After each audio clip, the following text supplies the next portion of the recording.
एक जंगल में राका नाम का बहुत ताकतवर हाथी रहता था। वह अपने हाथियों की टीम का लीडर था।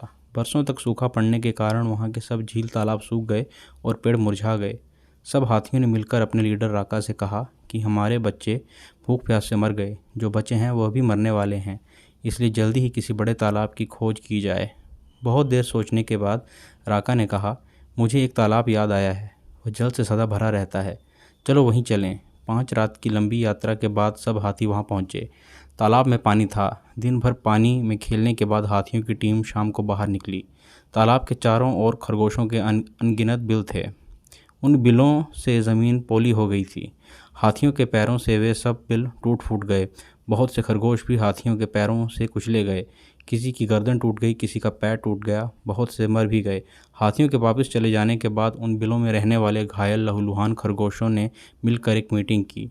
उसमें स्वर्गवासी खरगोशों की याद में दुख प्रकट किया गया तथा भविष्य के संकट का उपाय सोचा गया। उन्होंने सोचा, आसपास कहीं जल न होने के कारण ये हाथी हर रोज़ इसी तालाब में आया करेंगे और उनके बिलों को अपने पैरों से रौंदा करेंगे। इस प्रकार 2-4 दिनों में ही सब खरगोशों का नाश हो जाएगा।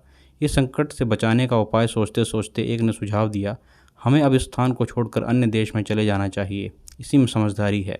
एक का त्याग परिवार के लिए, परिवार का गांव के लिए, गांव का शहर के लिए और संपूर्ण पृथ्वी का त्याग अपनी रक्षा के लिए करना पड़े तो भी कर देना चाहिए। किंतु दूसरे खरगोशों ने कहा, हम तो अपने बाप दादा की भूमि को ना छोड़ेंगे।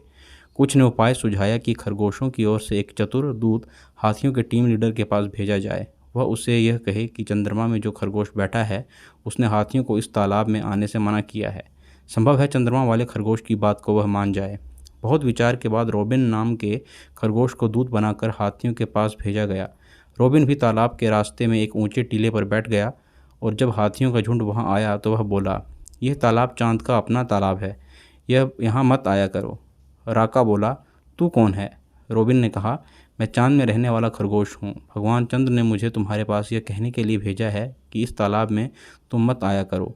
राका ने कहा, जिस भगवान चंद्र का तुम संदेश लाए हो वह इस समय कहाँ है? रॉबिन, इस समय वह तालाब में है। कल तुमने खरगोशों के बिलों का नाश कर दिया था। आज वे खरगोशों की विनती सुनकर यहाँ आए हैं। उन्हीं ने मुझे तुम्हारे पास भेजा है। राका ने कहा, ऐसा ही है तो मुझे उनके दर्शन करा दो, मैं उन्हें प्रणाम करके वापस चला जाऊंगा। रॉबिन अकेले राका को लेकर तालाब के किनारे पर ले गया। तालाब में चांद की छाया पड़ रही थी। राका ने उसे ही चांद समझकर प्रणाम किया और लौट पड़ा। उस दिन के बाद कभी भी हाथियों की टीम तालाब के किनारे नहीं आई।